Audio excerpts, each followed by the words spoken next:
Le mot que je retiendrai, c'est le mot déchirement. C'est un mot que j'ai découvert dans une pièce de Sarah Kane, 448 Psychose. À un moment, elle annonce sur le chemin qui l'amène à son suicide, le déchirement commence.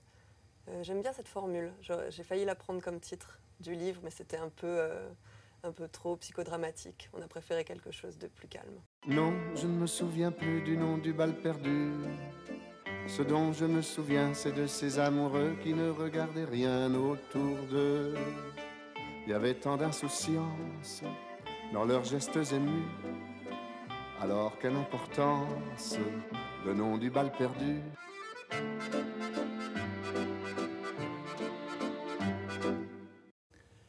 New York, 5 décembre 1967. Anne, mon Anne, comment vivre sans un amour qui brûle et consume corps et âme enfin solidaires? J'en ai rêvé avec toi, j'y ai cru, j'en rêve encore, j'y crois encore, mais en me moquant de moi-même, assez vain pour imaginer que je puis dominer l'ordre des choses. Paradoxe. Espérer sans espoir. Pourtant, cette Anne miraculeuse que j'aime passionnément, elle existe, ou bien elle a existé. Je ne voudrais pas apprendre à t'aimer modérément, par prudence ou par sagesse, ou par peur de recevoir de tels coups. Ce serait pire que ne pas t'aimer. M'accommoder, horrible mot. Tu sais que jusqu'à ma mort, je n'accepterai jamais l'accommodement avec moi-même. Eh bien, l'âne de ce mois de novembre qui se rattrapait de 3 années sans danser, comme on se drogue et non comme on s'épanouit, avec en soi la sève forte d'un amour tout-puissant, l'âne auvergnate qui économise sa pensée, sa sensibilité et ses timbres, ce n'est pas avec ça qu'on peut franchir la distance qui sépare rien de tout. Tu me trouves sévère? Non. Je t'écris au fil de ce que j'éprouve, et puis je t'adore, mon adorable femme. Je ne te supporte pas quand tu n'es pas supportable. Voilà tout. Lettre à Anne, 1962-1995, François Mitterrand, chez Gallimard. On sait maintenant à quoi passent leur temps les présidents de la République. Les uns écrivent à leur grand amour, les autres rencontrent beaucoup les journalistes. Dans un cas, il s'agit de littérature. Dans l'autre cas, on ne sait pas vraiment. C'est Démos de minuit. Vous y êtes les bienvenus. En voici le sommaire. Un temps de fauve. Avoir en tête la musique lancinante des voyages sans retour. Ceux voulus de la grand-mère Louise, d'autres dans la famille. Du chat qui somatise. Celui plus assassin des amis de Charlie Hebdo. Finir par essayer de franchir la balustrade, mais trouver refuge et amant à Istanbul. De ce bordel en tête faire un superbe acte littéraire. Ainsi donc, Valérie Manteau, calme et tranquille. Travailler au cœur des idées et du débat, nuire à la bêtise d'une pensée unique ou d'une concentration qui soumet le journalisme à de nouveaux manias et à leurs influents amis. C'est l'écartèlement d'Aude Lancelin. L'exigence est intacte, mais elle s'est fait virer. De quoi nourrir de radicaux traits de plume et toujours chercher le monde libre. Musique dans ce démo de minuit avec Fabienne Fayet, nom de scène Pau, P-E-A-U. C'est DMDM numéro 541.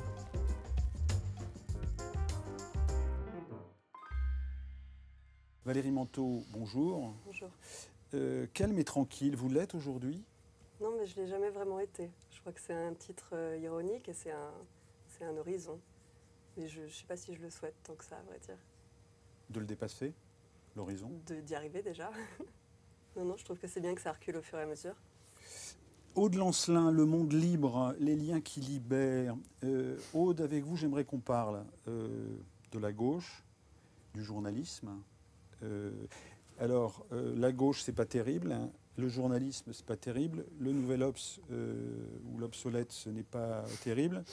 Et il y a aussi une colère. Et cette colère-là fait plaisir. Elle fait plaisir à entendre aujourd'hui. Alors, vous êtes d'une violence extrême. Vous êtes très au vitriol. Vous avez sans doute des raisons de l'être parce que vous avez été licencié dans des conditions extravagantes, ou en tout cas hors la norme. On va dire ça comme ça. Et on va parler de ça avec vous dans une seconde. Comment est-ce que vous êtes sorti de ce licenciement en mai de cette année, alors que vous étiez numéro 2 du Nouvel Observateur, vous étiez directrice adjointe de la rédaction, ce qui n'est pas rien. Vous faisiez partie du pouvoir, paradoxalement. D'une certaine façon, oui, j'en faisais partie, puisque j'occupais en apparence une position très importante. En réalité, j'ai toujours été assez marginale idéologiquement au sein de ce journal. C'est une position qui est souvent occupée traditionnellement au sein du Nouvel Observateur, puis de l'Obs, par ceux qu'on appelle la gauche radicale. Depuis André Gorz, on fait venir des gens comme ça. Je pense aussi au sociologue Didier Ribon, qui a été journaliste 10 ans à l'Obs. Et auquel vous avez succédé. Et auquel j'ai succédé. Et une fois qu'ils sont en interne, on a tendance à les marginaliser, à les maltraiter. L'époque ayant changé et s'étant durcie, l'époque des managers étant venue, on en vient même à les licencier désormais. L'étouffoir, d'une certaine manière. Hein, quand on dit que vous n'êtes pas calme et tranquille, vous réalisez quand même, Valérie Manteau, un texte qui fait partie des textes qu'aurait pu écrire l'Internationale des hypersensibles, ou ceux qui appartiennent, et celles et ceux qui appartiennent à l'Internationale des hypersensibles. Je voulais vous poser une première question sur deux choses. Je vous ai lu sur Twitter, et vous dites « L'écriture a un côté fascinant, car elle permet de jouer avec ses propres peurs, de se faire des frayeurs. On peut incarner la pulsion de mort. » Est-ce que vous pouvez développer un peu cette idée? Oui. Et elle fait écho à ceci, puisque je vous ai lu, hein, vous avez écrit longtemps dans Charlie Hebdo, donc vous avez connu ce moment-là de l'histoire de France, qui est ce massacre-là, vous l'avez vécu et vous le racontez dans ce livre. Et dans une chronique que vous consacriez à Marguerite Duras, la Madone des supermarchés, le côté psy, ça, on y reviendra tout à l'heure. Vous citez Duras qui dit « À mesure que j'écris, j'existe moins. La libre disposition du moi, je l'éprouve dans deux cas, à l'idée du suicide et à l'idée d'écrire, le remplacement physique du moi par le livre ou par la mort. » C'est ça? Oui, c'est un peu ça. La pulsion de mort, je pense que c'est vraiment c'est ce autour de quoi tourne le livre, dont Charlie a été un épisode. Et effectivement un épisode partagé par beaucoup de gens. Donc c'est pour ça qu'il cristallise l'attention du livre. Mais le suicide est plus central pour moi. Et Charlie est un épisode d'un processus suicidaire dont j'avais envie de parler dans ce livre.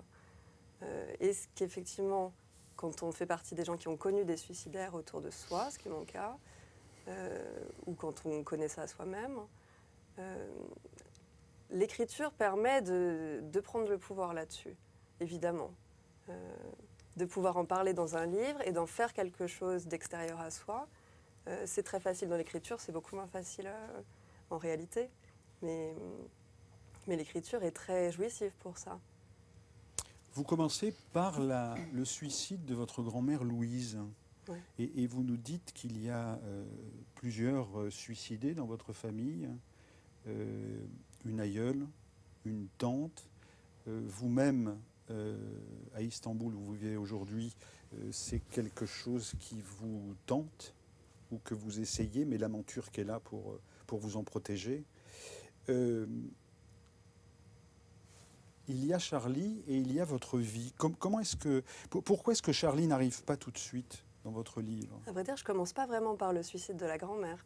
Je commence par une pièce de théâtre, Beckett. Pas Beckett, Sarah Kane. Sarah Kane, qui tourne autour du suicide, une pièce qui s'appelle 448 Psychose, qui est une pièce absolument magnifique, qui est le monologue final d'une jeune femme qui va se suicider à 4h48. Et c'est une pièce que qui m'accompagne depuis longtemps et que j'ai vue représentée de façon extraordinaire dans un festival de théâtre à Brazzaville, longtemps avant les attentats de Charlie, et dans laquelle la metteuse en scène, qui s'appelle Sarah Liorca, avait eu l'idée d'intégrer dans la pièce un personnage qui jouait le rôle de la pulsion de mort. Un danseur, en l'occurrence, qui était quasiment muet toute la pièce, mais qui incarnait la pulsion de mort. Et je commence le livre par ça. C'est ce que je veux dire quand je parle d'incarner la pulsion de mort. C'est ce qu'on fait dans l'écriture aussi. De la sortir de soi et d'en faire, en l'occurrence, un danseur. Quelqu'un dont on peut mobiliser la présence ou pas de façon extérieure à soi, quelqu'un avec qui je peux aller boire un verre dans le livre, ce que je fais. Et c'est une façon, évidemment, de se la réapproprier. Je commence par ça. La mise à distance, elle est plus grande encore de Charlie. Elle est encore plus grande que simplement le suicide de la grand-mère. Et comme je disais, pour moi, Charlie, c'est un épisode. C'est la suite. Il y a eu cette répétition générale qui a été la pièce de théâtre. Il y a eu une première répétition de l'effondrement personnel, qui a été le suicide dans la famille. Et puis l'effondrement global, qui a été pour moi et pour mes proches et pour tout le pays, les attentats de Charlie. Il y a une gradation. C'est pour ça que ça n'arrive pas tout de suite. L'esprit de Charlie qui arrive comme une parenthèse. Vous êtes triste du deuil à faire de Louise, votre grand-mère, et vous regardez Koh-Lanta. Ouais. Et dans Koh-Lanta, et je me dis, il y a de l'humour dans votre livre aussi. Hein, on reviendra plus sérieux dans une seconde. Et donc vous regardez Koh-Lanta, et il y a une sombre histoire de bananes où il y a des types qui doivent aller dans l'île chercher la bouffe qu'ils vont pouvoir faire. Passez-moi la trivialité du mot. Et ils mentent sur le fait qu'ils ont trouvé 17 bananes. 14 et bananes. Ou 14. Non, c'est vachement important. C'est vachement important. Soyons journalistes. Et en fait, ils n'en rapportent que 2 pour le reste de la troupe. Et puis alors, il y a Brognard à la fin qui leur dit, mais voilà, je vais vous montrer un truc. Et donc là, il passe la séquence des bananes aux autres et c'est terrible. Comment ça, il y avait des bananes? Les traîtres bafouillent, s'embrouillent dans leurs explications. Les bananes étaient trop mûres, elles n'auraient pas supporté le voyage. Au début, il est question de 12 bananes seulement, mais le présentateur ne laisse rien passer. Il rectifie, c'était bien 14 bananes. Et le groupe atterre et répète, comme l'orange du marchand, 14 bananes, 14 bananes. C'est pas possible, 14 bananes, c'est énorme. Tout ce qu'on aurait pu faire avec 14 bananes, tu te rends compte? Non, mais 14 bananes. Finalement, le groupe décide d'éliminer punitivement l'un des 2 coupables, puisqu'on ne peut pas éliminer les 2, le noir, tant qu'à faire. Un peu plus loin. Quand je raconte les 14 bananes à Charb, il se tord de rire. On se dit que c'est dommage qu'on ait déjà un journal et une maison d'édition, parce que ça aurait été un super titre. The 14 Bananas Project. On se le note pour plus tard, pour autre chose, quand Charlie aura du fric, un cinéma, une boîte de prod, un poney club, on verra bien. Ce qui est arrivé à Charlie, c'était pas tout à fait ça. Non, c'est pas du tout ce qui est arrivé à Charlie. Mais les 14 bananes, ça a été... Enfin, j'ai pas regardé Koh-Lanta par hasard, c'est-à-dire c'est les derniers mots que ma grand-mère a dit avant de se suicider. Elle s'est suicidée pendant la nuit. Et avant d'aller se coucher, enfin au moment où mon grand-père est allé se coucher, elle a dit je vais pas me coucher, je vais regarder Koh-Lanta. Passé tout le moment du deuil, très brutal après, etc., il restait que ça. C'est-à-dire que j'ai été confrontée au fait que cette personne qui m'était proche, avec un lien familial, elle s'est suicidée. C'est pas quelqu'un qui a laissé, elle n'a pas laissé de lettres, elle n'a pas laissé d'explication du tout. Elle n'a laissé qu'une bouteille de gaz dans son coffre. Elle a laissé la bouteille de gaz dans son coffre et la seule chose à laquelle on peut se raccrocher, c'est effectivement cette dernière phrase complètement absurde. On pense qu'il n'y a pas grand-chose à faire de ça, c'est-à-dire quelqu'un qui se suicide en disant « je vais regarder Koh-Lanta ». Pas très bien. Enfin, moi qui avais lu Beckett, qui avait lu Sarah Kane, je me disais bon... Qu'est-ce que je fais de quelqu'un qui a dit j'ai regardé Koh-Lanta? Et j'ai regardé Koh-Lanta pour la première fois de ma vie, quelques mois après, en me disant je vais voir un peu qu'est-ce qu'elle a vu, qu'est-ce qui l'a amené là. Et effectivement, quand on regarde Koh-Lanta, c'est assez accablant, mais ça... Oui, c'est ça l'esprit Charlie, comme vous disiez, c'est-à-dire d'un coup, il n'y a rien d'autre à faire qu'en rire. Il n'y a vraiment rien d'autre à faire qu'en rire. Et je me suis dit, est-ce que par hasard, elle aurait pu se suicider après avoir vu ça? Est-ce que c'est tellement accablant qu'elle s'est dit c'est plus la peine de vivre? Je pense évidemment pas, ce que ce livre contient aussi. Pour le reste, c'est costaud, hein, on peut dire ça comme ça. Hein. Je voudrais vous présenter fin de partie de Beckett, un petit extrait avec Roger Blin, Ham et Clove. Hein. C'est un extrait d'une émission qui s'appelait Le Théâtre, c'était l'ORTF à l'époque, c'était en 1968. Regardez. Clove. Oui, La nature nous a oubliés. il n'y a plus de nature Plus de nature, tu vas fort. dans les environs. Mais nous respirons, nous changeons, nous perdons nos cheveux, nos dents, notre fraîcheur, nos idéaux. Alors, elle ne nous a pas oubliés. Mais tu dis qu'il n'y en a plus. Personne au monde n'a jamais pensé aussi tordu que nous. On fait ce qu'on peut. On a tort. Tu te crois un morceau, hein? 1000. Ça ne va pas vite. Ce n'est pas l'heure de mon calmant? Non, je te quitte, j'ai affaire. Dans ta cuisine? Oui, À faire quoi, je me le demande? je regarde le mur. Le mur. Et qu'est-ce que tu y vois sur ton mur? Mané, des corps nus? Je vois ma lumière qui meurt. Ta lumière qui... Qu'est-ce qu'il faut entendre? Eh bien, elle mourra tout aussi bien ici, ta lumière. Regarde-moi un peu, et tu m'en diras des nouvelles de ta lumière. Tu as tort de me parler comme ça. Pardon. J'ai dit pardon. Je t'entends. Beckett, c'est forcément l'absurde. Et vous écrivez, il n'y a rien de plus drôle que le malheur, dit du fond de sa poubelle un personnage de Beckett qui sait de quoi il parle. Une profession de foi que j'aimerais voir se vérifier tout de suite. Comment?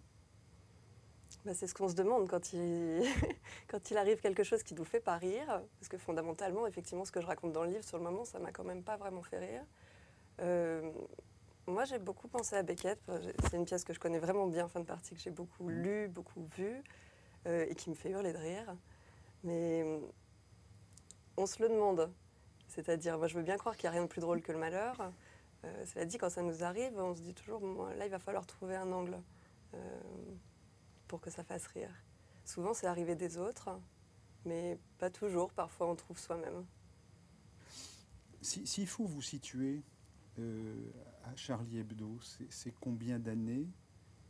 C'est comment aujourd'hui, avec ce recul, qu'est-ce que c'était de votre temps? Moi, je suis arrivée à Charlie Hebdo en 2008 pour m'occuper de la maison d'édition qui venait de se créer. J'ai connu les derniers mois de la direction de Philippe Val et ensuite le changement de direction où Charb est devenu directeur de la publication. Et il m'a demandé de m'occuper, si ça m'intéressait, et c'était le cas, d'une petite rubrique littéraire pour que je participe aussi à la vie du journal. Puisque de toute manière, les locaux de la maison d'édition étaient dans le journal. Donc je fréquentais l'équipe, je m'entendais vraiment très très bien avec l'équipe. Moi, je suis rentrée à Charlie, j'étais très jeune, toute débutante. Ils m'ont fait immensément confiance. Ils ont été des mentors pour moi, à plusieurs d'entre eux et à beaucoup d'égards. Et j'y suis restée jusqu'en 2013. J'ai continué à écrire dans le journal encore un petit peu, jusqu'en 2014. Vous écrivez ceci. Tous ces hommes qui sont nos frères, chantait Brel, tellement qu'on n'est plus étonné que par amour ils nous lacèrent. Je me demande encore ce qu'ils attendaient de nous, rien justement. Inlassablement, Charb répondait à tous les mails. Et là on apprend des choses, hein. À tous les coups de fil, même les plus cons, même les plus agressifs. Facebook, Twitter aussi. Il avait pris à bras-le-corps sa propre défense comme un sacerdoce. Et à le fréquenter tous les jours, on finissait par croire qu'il arrivait à les convaincre tous. En attendant, il rentrait chez lui le soir accompagné par ses flics. Il y avait eu ce test un samedi. On avait décidé d'aller voir une pièce ensemble dans un petit théâtre de Pigalle, d'un retournement l'autre, de Frédéric Lordon. Frédéric Lordon, on y reviendra dans une seconde, puisque c'est l'homme avec lequel vous vivez, hein, à l'origine de Nuit debout. Et que se passe-t-il quand vous sortez de la pièce de théâtre? Ce qui s'est passé en sortant de la pièce, alors ce qu'il faut dire, c'est que ce moment que je raconte, c'était après l'incendie de Charlie, fin 2011. L'incendie, ça a été un moment très étrange pour nous tous. On venait de déménager donc 2 fois. Une première fois des locaux historiques vers la porte de Montreuil. Les locaux de la porte de Montreuil ont été mis à feu en pleine nuit. Il n'y a pas eu de blessés, mais ça a été choquant pour nous tous. Et contrairement à ce qui s'est passé après les attentats, le soutien n'a pas du tout été unanime à ce moment-là. Les polémiques étaient très virulentes. Et c'est vrai que Charb a essayé, autant qu'il pouvait, de s'expliquer. Je pense qu'il pensait qu'il était tellement de bonne foi qu'il finirait par se faire entendre, notamment de la gauche qui était la sienne. Je pense que ça a été une grande souffrance pour nous tous, et pour lui en particulier, cette coupure avec la gauche radicale, disons. Ce soir-là, donc, on est allé voir cette pièce. Moi, il était sous protection depuis l'incendie, donc je pense depuis à peu près 1 mois ou 2, au moment où je raconte ça. C'était un tout petit théâtre de Pigalle. Frédéric Lordon, on sait qui sont les gens susceptibles d'aller voir une pièce de Frédéric Lordon, a priori pas des gens qui seraient menaçants pour Charb. Donc on avait décidé de pas demander, enfin de même pas prévenir la protection, puisque théoriquement la protection était là systématiquement. Il suffisait de ne pas leur dire qu'on y allait. Donc c'est ce qu'on a fait. Il a pris le métro en enlevant ses lunettes. Alors Charb était complètement aveugle sans ses lunettes, mais du coup il les avait tout le temps, il était complètement méconnaissable s'il ne les avait pas. Donc on a pris le métro sans les lunettes et en ressortant de la pièce, on a pris le taxi pour rentrer, enfin lui chez lui et moi chez moi. Et le taxi l'a reconnu immédiatement. C'était la première fois qu'il sortait sans sa protection. Et vraiment, moi, je n'avais pas du tout mesuré, et lui non plus, que quelqu'un pouvait le reconnaître dans la rue. Je pensais que ses dessins étaient... et que dans une réunion publique, il pouvait se passer quelque chose.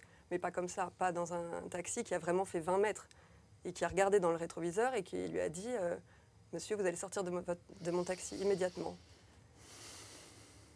Et on est sorti, et le taxi est sorti aussi pour dire au taxi qui était derrière de ne pas nous prendre, en le montrant du doigt, en disant c'est le type qui a fait les caricatures de Mahomet, le prenez pas. Ça a été hyper choquant pour nous deux, de prendre conscience d'une menace qui était là, même si on n'a pas été agressé en l'occurrence, mais ça a été très très choquant. Et puis l'engrenage. Effectivement. France 2, 20h, 11 janvier 2015. Ceci... des images des marches après les attentats contre Charlie et contre le supermarché Cacher. Comment est-ce que vous les voyez aujourd'hui, ces images? C'était il y a un an et demi. Je m'en souviens. Moi, j'étais dans la marche. Ça a été un moment très, très fort pour moi, la marche. Je n'avais pas du tout mesuré avant la marche, à vrai dire, que tout le monde était concerné. Ça paraît vraiment absurde, mais comme je ne regardais pas la télévision, j'ai été happée dans l'événement privé. Et c'est en arrivant à la marche que j'ai réalisé qu'il y avait plein de gens qui étaient là, et qui pour moi étaient... je me demandais ce qu'ils faisaient là. Vous avez un regard peut-être un peu différent sur cette marche. À l'époque, vous étiez à l'Obs, où il y avait des réunions sur la manière de traiter. Donc, comment est-ce qu'on éditorialise sur cette affaire? Comment est-ce que vous avez regardé cette marche et comment est-ce que vous la considérez, vous, aujourd'hui? Et même à cette époque, d'ailleurs. À l'Obs, à l'époque où je le co-dirigeais, on nous a énormément reproché d'avoir donné la parole à Emmanuel Todd lors d'une interview retentissante qui avait fait C'est vous qui l'a faite. Que j'avais faite et qui avait fait la une C'est un de vos amis, du journal et qui par ailleurs une relation. Et, mais j'ai vécu les événements de Charlie comme une tragédie, moi aussi. Il y avait Tinius parmi les morts qui était un ami, quelqu'un pour qui j'avais énormément d'affection, qui était un dessinateur que j'ai connu à Marianne, où j'ai travaillé avant l'Obs. C'était évidemment extraordinairement choquant. Moi, la critique que j'ai pu mener parfois, même si on a aussi publié les bonnes feuilles du livre de Charb quelques semaines après, mais ce dont personne ne se souvient en revanche. Non, la critique, elle portait plutôt sur la récupération de ces événements. La critique, elle portait plutôt sur la ligne qu'a pu incarner à une autre époque, avant Charb, quelqu'un comme Philippe Val. Et ce lien étrange qu'il maintenait effectivement entre ministère de l'Intérieur et comique et caricaturiste. C'est vrai que le personnage de Philippe Val, à mes yeux, et aux yeux effectivement d'une partie de la gauche, avait fait de ce lieu quelque chose d'assez ambigu. Pour moi, un éditorialiste comme Charb levait totalement l'ambiguïté. Moi, j'avais sa chronique « Charb n'aime pas les gens ». Moi, j'en étais une lectrice depuis des années. Donc, évidemment, j'ai vécu ces événements aussi comme le démarrage, le coup théâtre, le prélude, si vous voulez, d'événements évidemment tragiques pour la France. Et je crois qu'on a tous compris ce jour-là que ça ne risquait pas de s'arrêter de sitôt. Et donc vous dites que la gauche n'a jamais su les conceptualiser ou les entendre à la bonne mesure. À propos de ces événements et de ce qui a suivi, donc de ces attentats et de ce qui a suivi, c'est dur d'être aimé par les cons. C'est ce que... Et c'est vous qui dites, vous dites qu'à un moment, il y a un adjoint de la mairie de Paris qui vous dit on ne va pas mettre ça à la sortie de l'établissement. C'est pas à la sortie de l'établissement, il a été question de le placarder sur les panneaux de co de la mairie de Paris. Non, mais... Ouais, donc c'était plus qu'à un endroit, ils l'avaient proposé et ensuite ils ont fait marche arrière en considérant que ça pouvait heurter des sensibilités. Ça peut choquer les gens. Je vous lis Il n'y a pas de capote, ni lui, ni moi, ni l'hôtel. La messe est dite. Il me murmure très calmement que ce n'est pas grave, qu'il va faire attention. Il est enveloppant et doux. Et je suis un pantin abandonné et plus que consentant, sacrificiel. Sacrificiel. Il m'embrasse, prend son temps. J'ai de plus en plus mal au ventre et la tête qui tourne méchamment. Je me tourne pour ne plus avoir affaire avec ses baisers envahissants. Tout lui va. Il me pénètre comme il peut. Vu mon état, mon corps si maigre et trop sec et la douleur est immense à couper le souffle. Mais je ne l'arrête pas, je m'enfonce la tête dans la brûlure physique, le déchirement du cerveau, je ferme les yeux et tout tourne, un grand tour, je rouvre, je vois sa main posée à côté de mon visage, elle est pleine de sang, mon sang. L'image de l'ange noir, le danseur aux mains ruisselantes, flotte à la surface de ma conscience vacillante, à 4 bras tapés à ma porte, et je saurai l'accueillir, Sarah Kane. On voit là, c'est quelque chose qui est récurrent. Hein, dans la douleur qui est la vôtre. Vous parlez de l'alcool, vous parlez des médicaments, vous parlez des psys divers et variés. Que puis-je faire pour vous, dit l'un d'entre eux. Aujourd'hui, vous vivez à Istanbul. Est-ce que ça vous donne la bonne distance?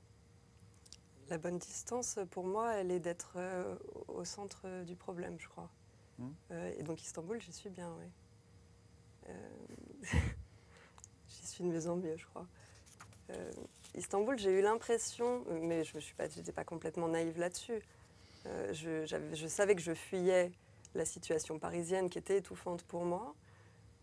Mais fuir à Istanbul, je ne me suis pas tellement raconté. C'est pas comme partir dans une île déserte pour être tranquille. Je savais un peu. Non, c'est un peu chaud, Istanbul aussi. Hein, voilà, c'était déjà un endroit d'une certaine intensité. Voilà, je savais à peu près où je mettais les pieds. J'étais pas naïve là-dessus. Après, je pensais prendre une distance qui était intéressante pour moi avec le discours français, qui est quand même, qui a été difficile à vivre pour moi après les attentats. Tout ce qui s'est dit dans les médias était difficilement audible pour moi. Donc, je pensais qu'à Istanbul, au moins, je serais coupée du commentaire, en tout cas, des attentats dans les médias français, et que je serais confrontée à des choses qui seraient plus structurantes et plus intéressantes pour moi en étant là-bas. En étant, après, qui je suis là-bas. Hein, mais Istanbul m'éclate, me diffracte, m'éparpille, m'externalise. Cette ville est un perpétuel arrachement à ce qu'on croit savoir. Nilüfer Göle dit que quand elle entend la France s'interroger sur son avenir, elle regarde souvent le passé de la Turquie.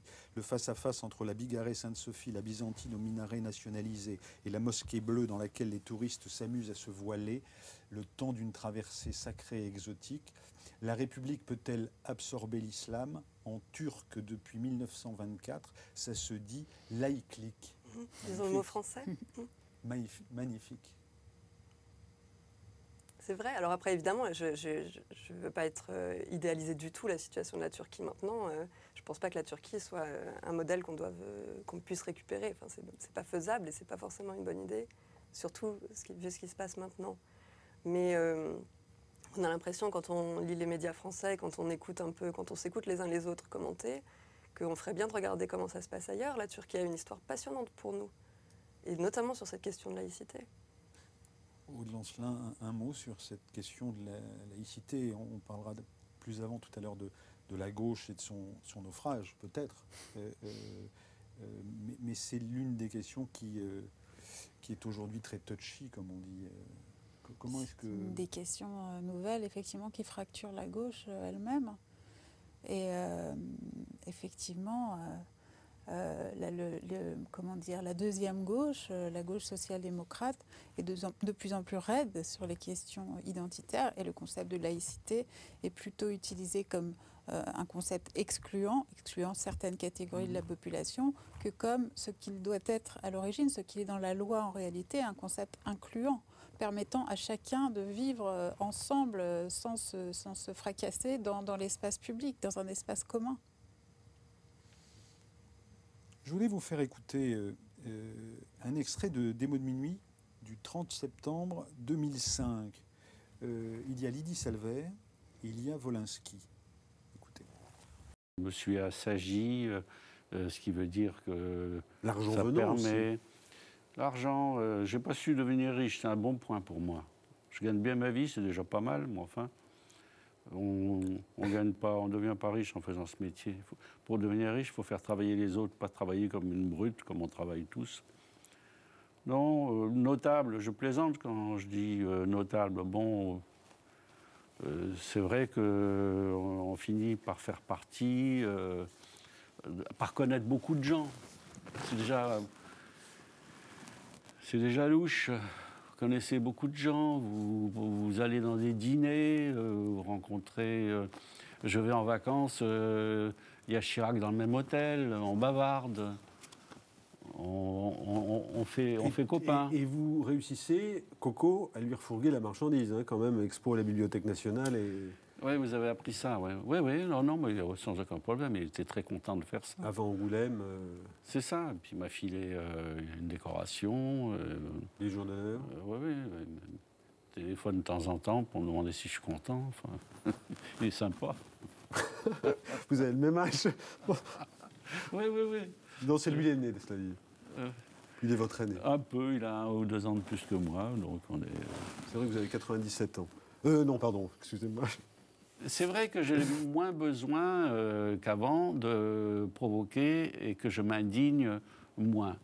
Mais c'est vrai aussi, je vous l'ai déjà dit, que la société a changé et que je trouve qu'elle a progressé. Que c'est mieux qu'il y a 30 ans. Il précise notamment pour les femmes. Hein, c'était Comment vous réagissez l'une et l'autre, d'ailleurs, à ce que vient de dire Wolinski? Moi, il me fait rire. Ça me fait rire de le voir. Je trouve son attitude... Enfin, je ne sais pas si c'est perceptible complètement. Il s'en foutait vraiment complètement de son côté notable, de fréquenter des gens. La plupart du temps, il ne savait même pas à qui il parlait. Je le raconte un peu dans le livre, mais il le racontait assez souvent. Il était invité à des dîners, il était invité à des salons du livre, des machins, pour le coup, des notables, des gens très importants. Et il parlait à tout le monde, et la plupart du temps, il ne savait même pas à qui il parlait. Et... il avait un côté très sympa comme ça, il avait plein de côtés très critiquables, Volin, mais c'était un sacré personnage, ouais. Aude? Si ce qu'il dit est vrai, c'est admirable. C'est un vrai don de ne pas être corrompu par cette sociabilité-là et par l'argent. Oui. J'en connais peu. C'est vrai que... Je voudrais qu'on termine cette évocation de votre livre avec ceci. Près de la vieille chaîne IFI des disques Noir Désir, c'est ici, via cette radio Une journée d'été, que j'ai appris que Marie Trintignant était tombée sous les coups de l'idole de mon adolescence. La voix chaude et tremblante de Cantat reste pour moi associée à cet abyssal sentiment d'abandon moral, cette solitude de l'humain qui sait que Dieu n'existe plus. Extrait. Le succès rencontré avec Tostaki, leur précédent album, pouvait laisser craindre quant à leur flamme sacrée. Mais avec leur allergie des allégories, Noir Désir n'a rien cédé au gris des ors. L'humanité, les profits immédiats, les faveurs des médias. Moi je suis riche, très riche, je suis dans l'immobilier. Je sais faire des affaires, y'en a qui peuvent payer. Je connais le tout Paris et puis le reste aussi. Mes connaissances uniques et leurs fans de jeu fréquentent évidemment. Car depuis ses premiers enregistrements, il y a bientôt 10 ans, ce groupe de rock n'en fait qu'à sa tête de bois. Du bois dont on enflamme les salles, avec textes rageurs et rythmes mordants. On n'est pas spécialement un groupe revendicatif, mais on est revendicatif chaque fois qu'on pense qu'il y a besoin. On est revendicatif simplement par le fait qu'on existe à notre manière. Et exister à sa manière et parler librement actuellement, il semblerait que ça devienne difficile. Puis il y a beaucoup de gens qui ont trop de mal à vivre pour que ça nous échappe, même si nous, je répète, on va plutôt pas mal. Ouais, Noir Désir, pour moi, ça a été incroyablement structurant, au point même que dans cet album-là dont vous venez de parler, il y avait une chanson dans laquelle il disait « Charlie, défends-moi ». Et moi, c'est sorti, j'étais ado, et j'ai découvert Charlie, je pense, dans cette chanson. L'existence de Charlie Hebdo dans cette chanson. À l'époque, Charlie faisait campagne pour l'interdiction du Front National. Et oui, ça a été très important pour moi. Noir Désir, comme plein de gens de ma génération, hein, bien sûr. Le choc, ça fait partie des événements dont je me souviens très précisément, à quel endroit j'étais quand j'ai appris ce qu'il avait fait.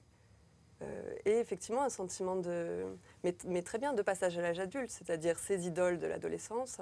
J'en ai pas eu d'autres depuis. J'étais plus ado. Oui, voilà, c'était ma question. Où est votre adolescence aujourd'hui? Elle est loin. Elle est loin. Il y a un personnage qu'on n'a pas forcément évoqué, c'est votre chat, qui meurt aussi dans le livre.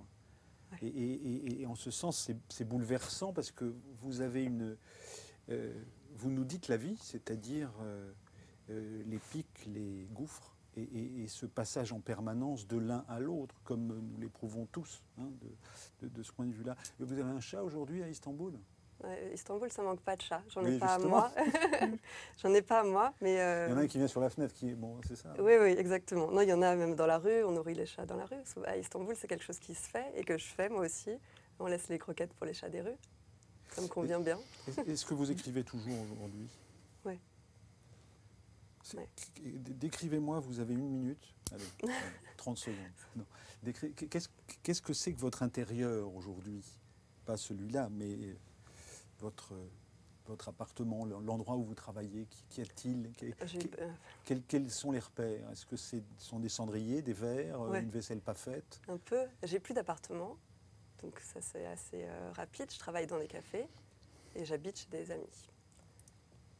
Voilà. Qu'avez-vous entendu de ce qu'a dit votre voisine, Aude, dans la demi-heure qui vient de s'écouler ? J'ai été très frappée par l'évocation d'Istanbul. Il se trouve que j'ai découvert cette ville justement juste avant les attentats de Charlie Hebdo, à l'occasion d'un voyage à l'initiative d'une maison d'édition toute jeune qui s'appelle Monocle, qui édite des intellectuels très prestigieux en Turquie. Et ce qui m'a énormément frappée par rapport à notre situation française, c'est la vitalité dans la rue. La vie de rue, déjà, le fait que les gens se parlent, se touchent, qu'il y ait toute cette jeunesse incroyable dans les rues. Et quand on revient à Paris et qu'on a vu ça, on est frappé, on a l'impression de voir des morts qui marchent. C'est très, très, très impressionnant.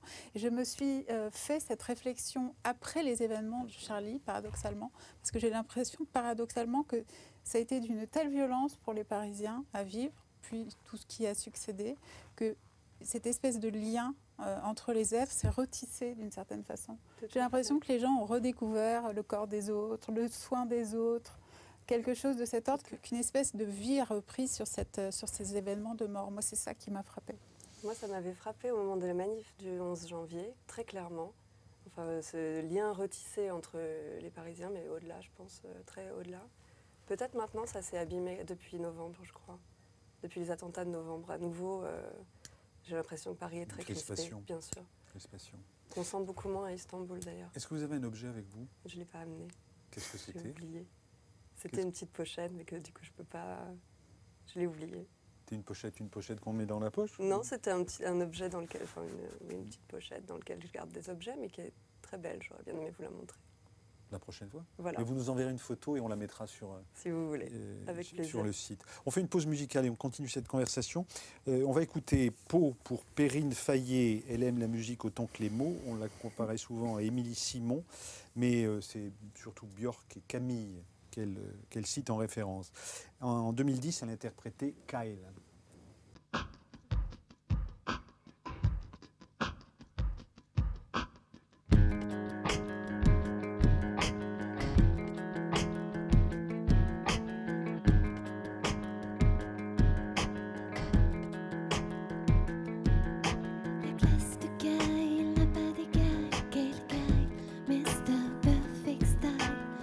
He's a kind of guy, works for the FBI.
He's a kind of guy, works for the FBI. Now I'm feeling happy, McLachlan works with me. Finally together drinking dark coffee. Now I'm feeling happy, McLachlan works with me. Finally together drinking dark coffee. Now I'm feeling happy, McLachlan works with me. Finally together drinking dark coffee. Now I'm feeling happy. Together in a bad guy, cave guy, Mr. Perfect Style. He's a kind of guy, works for the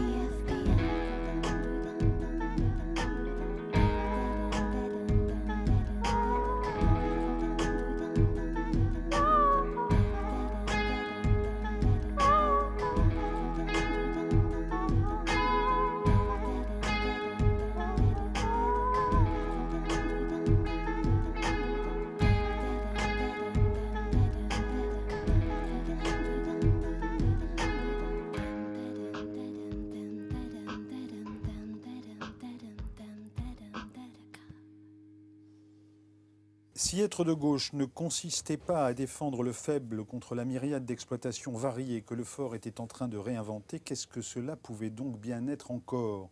Sur ce point-là, il était impossible pour moi de céder, ainsi que George Orwell l'avait énoncé à peu près en ces termes. L'homme est un être qui, avant toute chose, a besoin de chaleur, de confort, de loisirs et de sécurité. Rien qui n'aille dans ce sens-là ne pouvait, sans mystification, se voir qualifié de progrès. Habile à faire passer pour archaïsme sentimental de légitime demande, les lieutenants du capital avaient cette fois décidé de pousser leur avantage aussi loin que possible, en s'appuyant sur un gouvernement prêt à tout solder. Ainsi, dans les conversations surréalistes de certains hiérarques de l'obsolète, le noir souci de la précarité se voyait-il désormais repeint en expérimentation de nouvelles libertés, l'insécurité généralisée en bienfaisante fluidité et la location de ses propres draps en libre entrepreneuriat. Avec vous, Aude Lancelin, Le Monde Libre, chez Les Liens qui Libèrent. Tu as raison, c'est des liens qui libèrent, cette affaire. On parle dans l'ordre, si vous voulez bien, de la gauche. Hein, la gauche qui passe à droite, c'est la thèse que vous défendez ici. Ensuite, on parlera du Nouvel Observateur, du management de la presse en général aujourd'hui. Hein, donc à une époque où des journalistes, tout simplement, aujourd'hui on a des financiers, des comptables. Et puis ensuite, on parlera de cette colère. Alors, c'est le plus intéressant, votre colère, c'est ce qui m'a fait le plus de bien, parce que tout le reste, c'est mais des moins, des moins, des moins. Donc, la gauche, vous incarnez, vous, en tout cas, c'est la réputation que vous avez ou qu'on vous fait avoir pour vous fracasser dans les couloirs. Vous êtes de la gauche. Hein. Vos copains sont des gens qu'on n'aime pas dans les rédactions. C'est Badiou, c'est Bourdieu, ça aurait été Bourdieu à une autre époque, etc. etc. C'est Lordon, qui se trouve par ailleurs être votre compagnon. C'est cet homme qui a aidé à penser Nuit debout, hein, par exemple. Qu'est-ce que c'est que cette gauche aujourd'hui que vous défendez encore, que vous osez défendre encore, alors que vous dites que l'obsolète, avec son carnet d'adresse à 300 000 entrées, est passé complètement à virer à droite, à virer dans une ligne hollando-valsienne, point barre. Oui, c'est-à-dire qu'on est passé en 50 ans, puisque le journal a 50 ans, de Foucault et Sartre à Manuel Valls et François Hollande. Donc je n'idéalise pas. C'est pas le même registre. Je n'idéalise pas l'origine du journal. Hein. Évidemment, il y a le combat anticolonialiste. Évidemment, il y a la présence d'intellectuels extrêmement prestigieux. Mais il n'y avait pas que ça. C'était déjà effectivement une gauche anticommuniste. Et c'était respectable comme position. Mais là, on est passé, si vous voulez, à une toute autre ère. Là, si vous voulez, ce journal est un peu devenu la doublure dévitalisée de la gauche qu'il devrait incarner aujourd'hui. Parce que aujourd'hui, on est conduit, si vous voulez, à faire passer pour extrémiste, pour garde rouge, pour communiste, toute personne qui se contente de ramener le Parti socialiste actuel, ne serait-ce qu'à ses promesses de campagne en 2012. Quand même, on a un président qui a dit qu'il n'aimait pas les riches. On a un président qui a dit que son ennemi était la finance. C'est quand même avec ce discours-là qu'il a plié le match à ses propres dires. Donc, moi, si vous voulez, je me suis contentée de faire ça au sein de ce journal. Je savais exactement où j'étais. Je connais ce journal depuis le début des années 2000. Je sais très bien qu'on n'en fera jamais un journal d'extrême gauche. Et tel n'était pas mon projet. J'étais venue avec l'idée, effectivement, d'ouvrir la ligne à toutes les sensibilités de la gauche. J'étais venue avec l'idée de faire revenir des grands intellectuels dans le journal.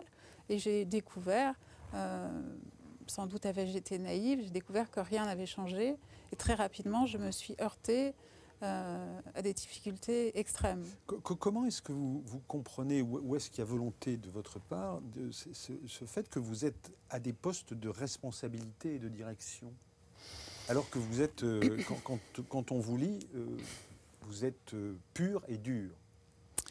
Disons que mon explication dans le cadre du Nouvel Œuf, la raison pour laquelle j'ai été nommée numéro 2, je crois que c'était vraiment un effet de casting dans la tête des gens qui m'ont nommée. D'où un malentendu d'ailleurs, parce que pour eux, comme le directeur de la rédaction était un homme, une femme, c'était une bonne affaire. Plus marqué à gauche, plus marqué, culturel, intellectuel, c'était aussi une bonne affaire parce que le directeur de la rédaction venait des pépinières à directeurs que sont les services politique et économie. J'avais par ailleurs un passé à l'Obs, j'avais des amis, des soutiens dans la place. Donc sur le papier, ça paraît... Des soutiens qui iront jusqu'au bout. Hein. Il va y avoir des motions de défiance, il va y avoir des pétitions de soutien, il va y avoir des intellectuels. Rien n'a changé à la décision. Rien de ça n'a fait changer les actionnaires dans leur décision. Hein. C'est ça qui est très, très frappant dans cette nouvelle ère, c'est que la loi du capital règne sans partage désormais. Vous dites ça parce que vous êtes de gauche. Hein. Non. Sur la gauche et sur cette question fondamentale des idées. Et le temps des idées, c'est un dossier que vous n'abordez pas forcément, mais la question du numérique, de l'immédiateté, du tout info que j'écris FAUX, c'est intéressant parce que vous dites par exemple ceci, aussi surprenant que cela puisse paraître, le secteur des idées était de loin l'un des plus cadenassés, l'un des plus férocement surveillés et aussi des plus réprimés. C'est sur ces matières dangereuses que je fus rapidement amené à travailler. Une fois entré au journal, c'est aussi là que je fus acculé, puis liquidé. Pourquoi n'a-t-on plus besoin d'idées aujourd'hui? Ou pourquoi ne faut-il plus avoir d'idées aujourd'hui? On a besoin d'idées, mais... débat d'idées. Jean Daniel est le premier à le tenir. Moi, je l'ai encore entendu dire il y a à peine un an. Un journal, c'est l'éditorial et les gens qui ont le droit de s'exprimer dans le journal. Justement, les intervenants intellectuels qui ont le droit d'y parler. Donc, effectivement, ça peut paraître de l'extérieur un lieu un peu plus libre que le secteur économie, par exemple, le lieu des danseuses et tout, mais ça ne l'est pas. En fait, les intellectuels sont vraiment... Le domaine intellectuel est extrêmement cadenassé dans les journaux.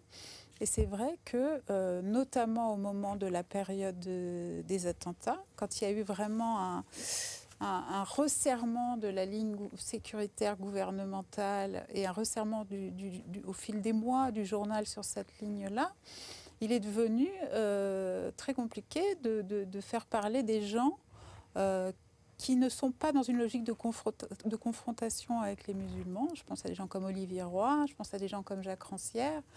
Et si vous voulez, la ligne laïque pure et dure à la Badinter est celle qui a triomphé. D'ailleurs, vous êtes aussi, vous avez réalisé une interview de Houellebecq et vous dites que Houellebecq, alors la même chose, très contesté quand il écrit La Soumission. En plus, il y a une...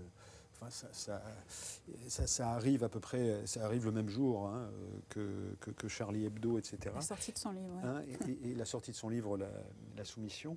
Et vous dites qu'en même temps, vous dites que c'est un Schopenhauer à l'heure des supermarchés. Vous avez une formule, le sens de la formule chez vous, les bonheurs d'expression sont nombreux.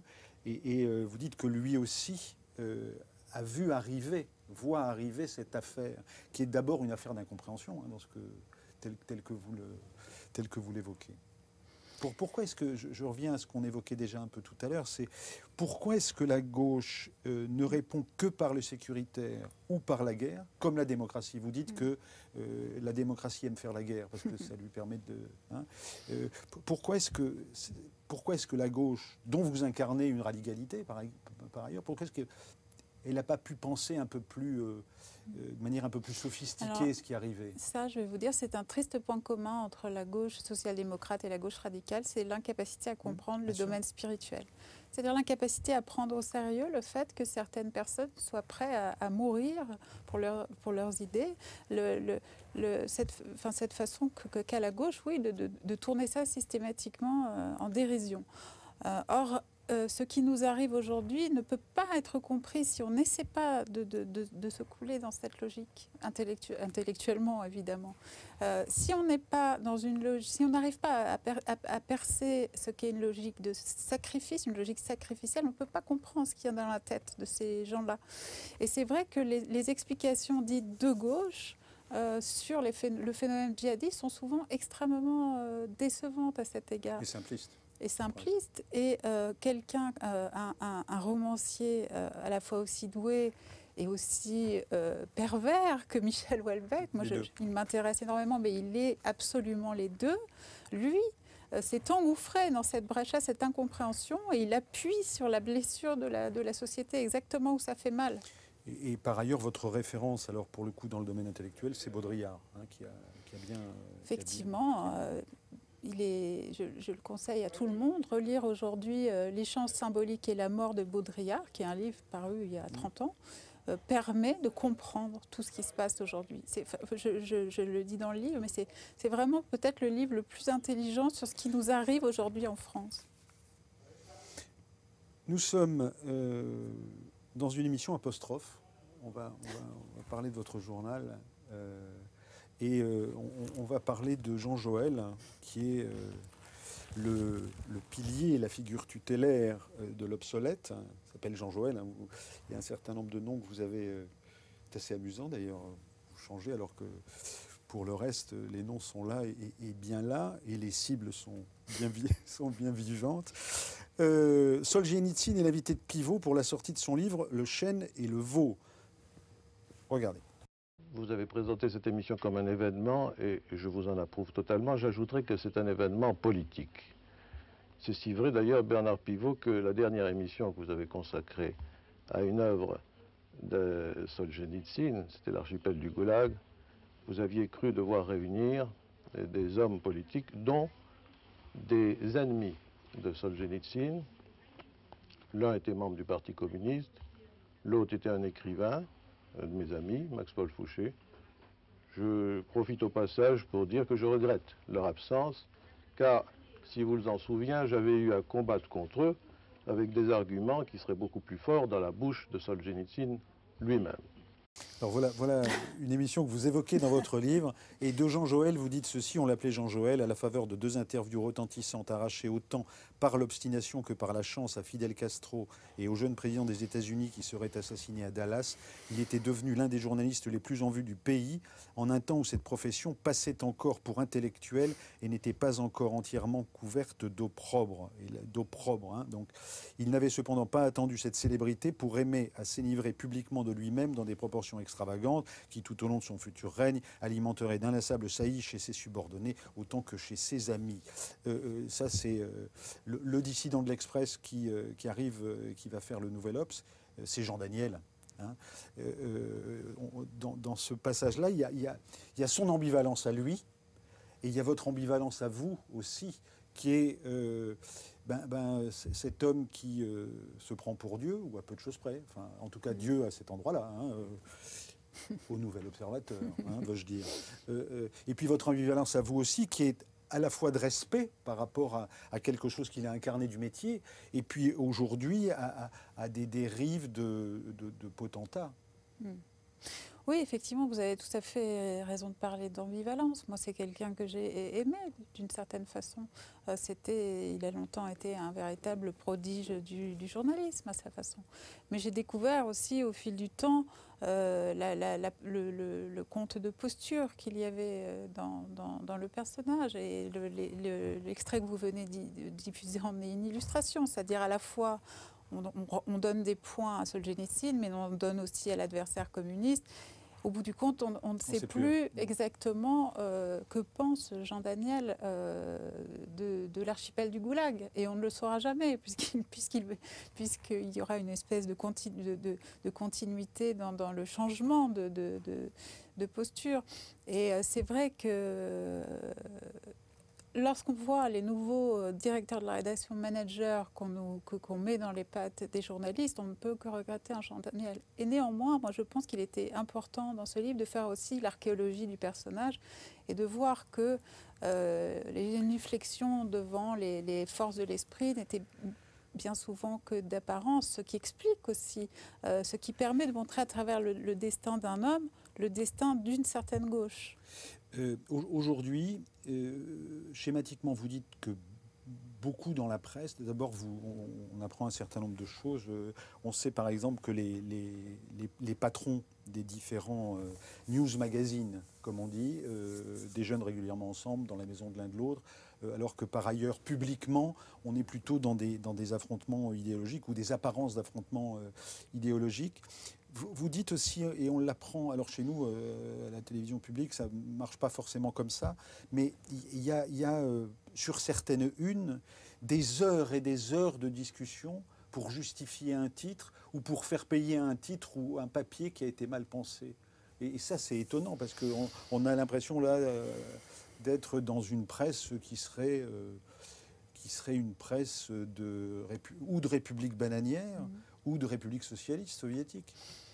Effectivement, sur la relecture de papiers sensibles, dits sensibles, mais d'ailleurs il serait intéressant de voir en quoi ils sont sensibles, parce que parfois c'est vraiment de l'histoire intellectuelle. Moi je me souviens d'un papier sur les nouveaux philosophes, l'histoire des nouveaux philosophes, donc très très rétrospective des années après, qui m'avait valu 3 jours de séance de relecture, avec des passages réguliers chez le directeur de la rédaction pour justifier chaque mot, chaque citation. Il s'agissait de Laurent Geoffrin, qui à l'époque, qui alterne tout le temps entre Libération et l'Obs, et qui est l'incarnation même depuis les années 80 d'une certaine gauche morale, voilà. Bon. Et qui est très attentif, qui est un idéologue, qui est très attentif aux papiers publiés dans le journal. Ça peut aller très très loin en effet. Qui sont les amis de l'Obs ? Les amis. Les amis. Le Parti socialiste, vous voulez dire? Non, pas du tout. Non, je veux dire ces gens qui font la pluie et le beau temps à l'Obs. Alors vous citez BHL, vous citez aussi Nora, vous citez Badinter, vous citez des gens que vous égratigniez considérablement. Pour certains. Pour certains, oui. Oui, alors ça c'est le problème de l'âge du capitaine, si vous voulez. C'est-à-dire que c'est ce que dit Marc Bloch dans L'étrange défaite, c'est que pour expliquer un certain grand désastre, il faut que les chefs d'état-major à la tête des armées soient incapables de remettre en cause les raisons, les causes de leur succès passé. Alors, en l'occurrence, ces gens ont parfois fait l'aura du journal il y a 30 ou 40 ans. Et comme dans tout, dans l'histoire des idées, il y a quand même des évolutions. Et ce journal a eu tendance à rester figé dans une certaine gauche, un certain esprit antitotalitaire qui a survécu à la guerre froide et qui donne du coup des positions qui semblent totalement surannées, voire comiques. C'est-à-dire qu'un intellectuel comme Alain Badiou aujourd'hui est traité véritablement comme l'étaient les vipères lubriques staliniennes des années 50, alors qu'on sait très bien que même lui, que même Alain Badiou aujourd'hui a quand même fait le bilan du communisme historique réel, un bilan négatif, et que l'idée communiste qu'il promeut n'est pas celle qui a provoqué des millions de morts. Aussi invraisemblable que la chose paraisse, un des jeunes rédacteurs en chef les plus couvés par la direction aimait il y a peu encore à coincer dans les couloirs quelques subalternes à son goût, trop marqués politiquement pour marmonner invariablement sur leur passage 100 millions de morts. Ça se passe comme ça dans les couloirs de... Bon. C'est une bonne illustration de la guerre froide ininterrompue. Vous parlez d'idéologie molle, de persécution idéologique, d'une incroyable dureté. Vous êtes très très dur quand même. On va arriver à la colère. Oui. J'aurais envie de vous dire violence contre violence, mais parce que quand on en arrive à un événement totalement unique dans l'histoire de ce journal, et même extrêmement rare dans la presse depuis les libérations, comme un licenciement de cette brutalité, voilà, violence contre violence. Mais en réalité, j'aurais plutôt envie de vous dire... Mais quel talent de plume chez l'une et l'autre. Donc voilà, cela dit en passant. J'aurais quand même envie de vous dire que cette dureté-là, elle est nécessaire dans un milieu aussi corrupteur que le sont les médias. C'est-à-dire où il y a autant quand même de tentations, de possibilités de se dissoudre, de dissoudre ses idées au fil du temps. Vous ne semblez pas d'accord, mais... Si, je suis absolument d'accord. Si, par exemple, quand on se pose la question, ce qui ne se fera pas d'ailleurs, vous le dites très bien dans votre livre, d'inviter Marine Le Pen dans une croisière, je ne sais pas où, au Galapagos, ou avec... Dans un colloque. Ou un colloque. Là, c'est un colloque. C'est un colloque organisé par l'Obs. Par l'Obs, oui. Voilà, donc... alors que pour le coup, il y a là le diable. Ce qu'on présente au lecteur comme le diable depuis 30 ans, et qu'on est prêt cette fois à inviter. Et qu'on est prêt parce que cette question a été discutée, et c'était un cheveu de se faire. Donc il y a BHL aussi, alors là pour le coup il est mort, étrié, etc., rhabillé pour 328 212 générations. Non, il a beaucoup de chemises en réserve. Blanches. Non, parce que vous avez montré qu'un jour il citait quelqu'un qui n'existait pas, qui était une farce incroyable. Je voulais vous faire écouter, parce que ça m'a beaucoup plu quand je l'ai interrogé. Quelque chose qu'on a fait il y a quelques semaines au festival Biarritz Amérique latine. Et c'est quelqu'un qu'on a interrogé. Et c'est Yuri Buenaventura. Et c'est un musicien. Et écoutez la réponse qu'il me fait. Yuri vient de la Russie.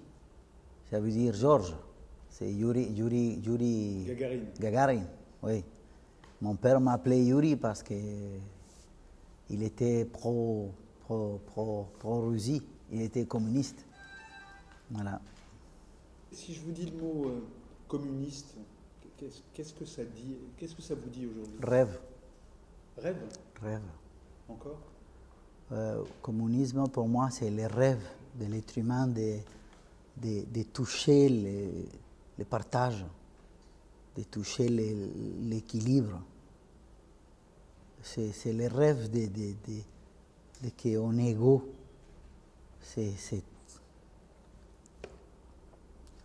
Pour moi, le communisme, c'est le plus profond rêve des hommes. Aude Lancelin, quand on entend Yuri Buenaventura, ce musicien qui fait de la salsa, qui s'appelle Yuri, donc comme Gagarine, et qui dit que le communisme, ah oui, c'est encore là, puisque c'est l'idée du rêve, c'est l'idée de l'égalité, que c'est encore possible. Ça vous rend triste, ou ça vous étincelle? Si vous me passez le néologisme. Ni l'un ni l'autre, je ne me définirais pas comme communiste, mais les vieilles... Non, mais cette idée-là, cet idéal. Hein. Ouais, ce que notre époque a du mal à comprendre parfois, c'est que les grandes idées ne disparaissent jamais. Avec le communisme est aussi vieux que la démocratie grecque, que l'idée naît à la même époque, et qu'on ne peut pas considérer et exiger en avoir fini une bonne fois pour toutes avec ce rêve-là. Quand on parle de cette idée ou de cette utopie, il y a eu un événement qui a duré plusieurs semaines, malgré la pluie battante, soulignez-vous à plusieurs reprises. C'était Nuit debout. Est-ce que là, quelque chose pouvait se dire, alors qu'on a l'impression qu'on est sorti de ce qui s'exprimait là et de ce potentiel qui s'exprimait là? Qu'est-ce que vous en dites aujourd'hui avec un peu de recul, un tout petit peu de recul? Ce qui s'est passé est incroyable tout de même. Ça faisait si longtemps qu'on nous disait que jamais un mouvement des places n'existerait en France. Alors évidemment, on peut dire avec le recul, il n'a pas pris l'ampleur qu'il a pris en Espagne avec la Puerta del Sol, par exemple. Mais en fait, quand on regarde véritablement l'histoire de ces événements récents, c'est assez court la séquence de la Puerta del Sol. La masse de personnes était plus importante. Et elle a certainement drainé d'autres couches sociales aussi, parce que la société espagnole était en phase d'être totalement détruite. Les jeunes étaient obligés de vivre chez leurs parents. Enfin bon, il y avait véritablement des problèmes économiques que même la France ne connaît pas encore aujourd'hui.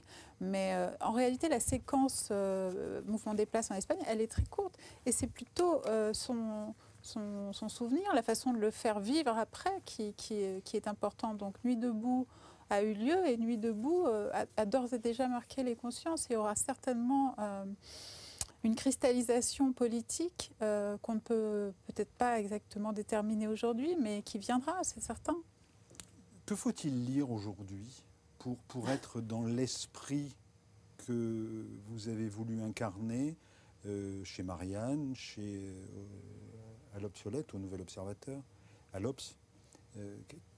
Qu'est-ce qu'on peut encore lire? Où est-ce qu'on peut encore trouver ce débat d'idées dont vous étiez responsable à cet endroit-là? Où est-ce qu'il se joue aujourd'hui? Où est-ce qu'il est encore possible? Parce que finalement, Badiou est publié, tout le monde en parle, il fait les émissions qu'il faut faire, etc. etc. Mais rien ne change de ce que vous pointez, c'est-à-dire que un certain nombre... enfin, le CAC 40, schématiquement et pour aller très vite, le CAC 40 a pris possession de la presse. Et donc le capitalisme s'est digéré toute sa contestation sans aucun problème. À telle enseigne que ceux qui ont acheté Le Monde, le journal Le Monde, l'Obs, c'est-à-dire Berger, Pigasse et Niel, viennent de créer une SPAC, qui est un Special Purpose Acquisition Company. Et enfin, c'est un fonds qui permet de trouver beaucoup d'argent pour ramasser tout ce qui traîne dans les médias, quoi. Je pense, je ne sais pas si c'est optimiste ou pessimiste de le dire comme ça, mais que c'est cyclique. Je pense que nous sommes revenus à la situation d'avant-guerre, c'est-à-dire où vraiment la quasi-totalité de la presse était détenue par des puissances d'argent. Bon, alors évidemment, maintenant, elles ont un autre visage, d'autres incarnations, comme Xavier Niel ou Mathieu Pigasse. Mais la situation est la même, c'est-à-dire que le grand rêve du Conseil national de la résistance après la guerre, de laver la presse et de l'influence de l'argent et de la puissance de l'État, c'est totalement écroulé. Quand on voit ce que dit Hubert Beuve-Méry, le fondateur du Monde, ou Camus au sortir de la guerre, quand ils font de l'un combat, l'autre le monde, ce sont des phrases d'une actualité vibrante aujourd'hui, extrêmement émouvante. Quand on lit Camus, par exemple, en 1944, dire l'ultime malheur de la vertu pour une presse pauvre, c'est de se vendre à de grands financiers libertins. On ne peut pas ne pas sourire tristement parce que c'est exactement la situation actuelle de beaucoup de médias français. Vous citez Nietzsche aussi. Hein.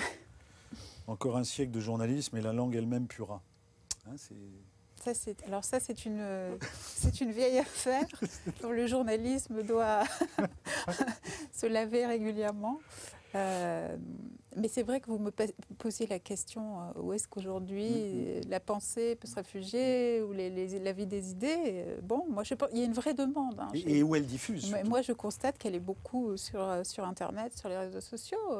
C'est ce qui risque d'ailleurs au bout d'un moment de piéger ces géants-là. La démocratie telle qu'elle est incarnée aujourd'hui par le PS. L'apparence de démocratie, absolument, parce que tout ça est en train de se reconstituer par des canaux qui restent sous les écrans radars pour ces gens-là. Je voudrais qu'on termine cet entretien et cette conversation avec votre colère. C'est le seul truc un peu optimiste de votre livre, Le Monde libre. Elle est salutaire. Vous avez des bonheurs d'expression. C'est terrible pour ceux qui le visent. Hein, mais il y a un Cyrano des salibroyeurs qui se promène, etc. etc. Donc voilà. Donc vous êtes d'une violence. Et on vous sent très en colère.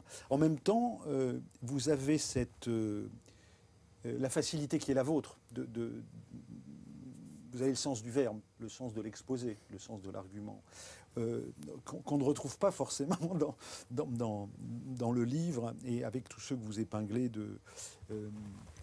BHL, Perdriel et tous les autres. Est-ce que ce livre est écrit dans un moment de colère ou est-ce que... c'est ça qui est bien, parce qu'on se dit, quelqu'un qui gueule, ça fait plaisir. C'est peut-être la liberté retrouvée, la liberté intégrale retrouvée aussi. Hein. C'est le revers de ce qu'ils m'ont fait, de ce qui m'arrive. C'est que ça m'a permis d'écrire ce livre que je n'aurais pas pu écrire dans les fers.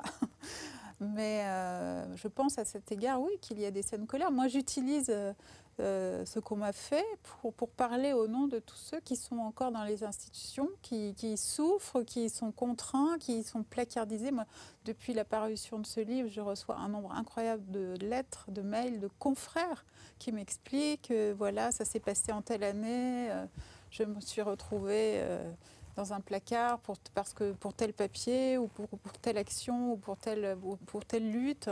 C'est extrêmement émouvant. 2 questions sur... vous dites dans votre livre, et vous dites que vous avez 2 sources, donc vous faites votre boulot de journaliste, que votre éviction, il ne s'agit pas d'un limogeage ou d'un licenciement qui aurait respecté les règles, mais vous dites que votre éviction s'est décidée au plus haut niveau, c'est-à-dire à l'Élysée, autour de 2 conversations. Vous citez un confrère JRI et vous citez une source élyséenne.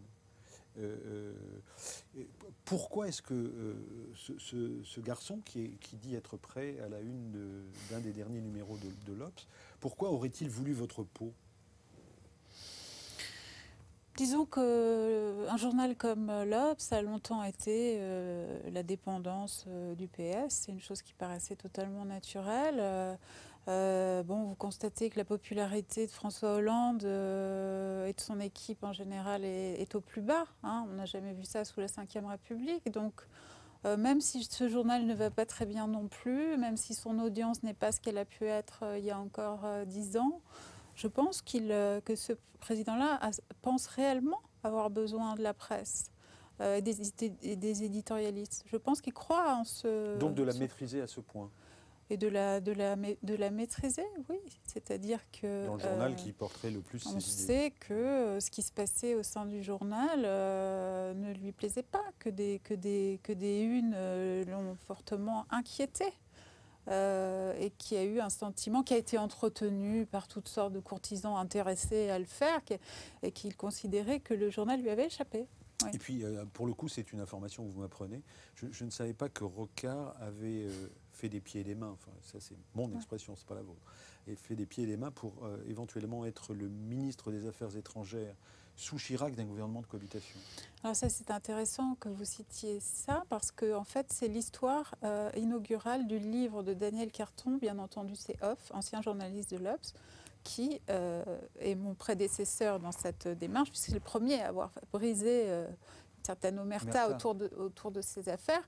Et c'est réellement Michel Rocard qui a réussi à obtenir des droits de réponse mensongers dans l'Obs, usant de ses bonnes relations avec Jean Daniel. Voilà. Et Daniel Carton, humilié et blessé par cette affaire, a choisi de négocier son départ. Bien. Qu'avez-vous entendu qu'a entendu Charlie Hebdo ou l'ex de Charlie Hebdo, ou celle qui a été... Je ne parlerai pas au nom de Charlie, non, je ni sais d'aujourd'hui, bien. d'hier d'ailleurs. Non, mais on parle là des formes de journalisme, des formes possibles du débat d'idées. J'ai entendu surtout ce que vous disiez sur la colère et sur la liberté. Moi, je pense que... Enfin, la colère, m'intéresse de moins en moins. Je crois par contre la liberté, je pense qu'on en a vraiment beaucoup, beaucoup besoin. Et donc que quelqu'un retrouve sa liberté, comme vous dites, je pense qu'on en a besoin en presse, qu'on en a besoin sur toute forme d'expression. J'aurais envie d'encourager, et vous qui savez faire des journaux, à en créer de nouveaux. Qu'est-ce que vous allez faire maintenant? Oui, c'est ça. Il est un peu trop tôt pour le dire. Quand on retrouve sa liberté, et quand on sait faire des journaux, et quand on fait ce constat accablant sur la presse, c'est possible de créer des journaux. Et je pense qu'on en a besoin, bien sûr. Merci à l'une et à l'autre d'avoir accepté d'être les invités de ce démo de minuit. Cette phrase « sounds pretty Epicurean for a fatwa ».